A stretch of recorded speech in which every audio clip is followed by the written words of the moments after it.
தேர்தல் நெருக்கிக்கிட்டு இருக்க இந்த சமயத்துல தமிழ்நாட்டுல ஒரு மெகா கூட்டணி உருவாக்கிருக்குங்க. நம்ம ஒரு முனை போட்டி, இருமுனை போட்டி, மும்முனை போட்டி கேள்விப்பட்டிருக்கோம். இந்த தடவை 5 முனை போட்டினே சொல்லலாம். அது என்னங்க 5 முனை போட்டினா, டிஎம்கே அலையன்ஸ், அதிமுக, பிஜேபி, விஜயின் தமிழக வெற்றி கழகம், அப்புறம் நாம் தமிழர் கட்சி, இப்ப புதிதா உதயமாகி இருக்கிறதா ராமதாஸ் சசிகலா கூட்டணி.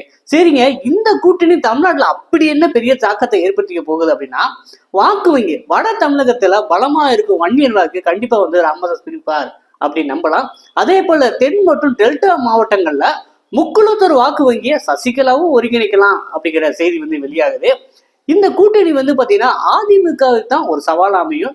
எடப்பாடி பழனிசாமி தலையிலான அதிமுக கூட்டணிக்கு இந்த புதிய கூட்டணி ஒரு மிகப்பெரிய சவாலாக அமையுமே அப்படின்ட்டு அரசியல் விமர்சகர்கள்லாம் தெரிவிக்கிறாங்க.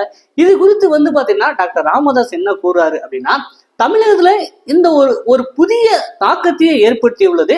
சிலருக்கு இது நடுக்கத்தையும் கொடுத்திருக்கலாம். மக்கள் நலனுக்காகவும் தமிழகத்தின் தன்னாட்சிக்காகவும் இந்த வெற்றி கூட்டணி அமைக்கப்பட்டுள்ளதுன்னு டாக்டர் ராமதாஸ் சொல்லியிருக்காங்க. அதே போல வி.கே. சசிகலா என்ன சொல்லியிருக்காங்கன்னா, தமிழகத்தின் துரோக அரசியலை வேற இருக்க இந்த கூட்டணி எங்கள் வேட்பாளர்கள் 234 தொகுதியிலும் மிகப்பெரிய வெற்றியை பெறுவார்கள் அப்படிங்கிற செய்தியுமே அவங்க கூறியிருக்காங்க. தமிழகத்தில் இந்த ஏற்பட்டிருக்கிற இந்த மெகா கூட்டணியை பார்த்து தமிழ்நாடே மிரண்டுவே இருக்குன்னு தான் சொல்லலாம். இந்த கூட்டணி தமிழ்நாட்டில் எவ்வளவு தூரம் தாக்கத்தை ஏற்படுத்துது, இதை பத்தியான கருத்துக்களை கமெண்ட்ல தெரிவிங்க.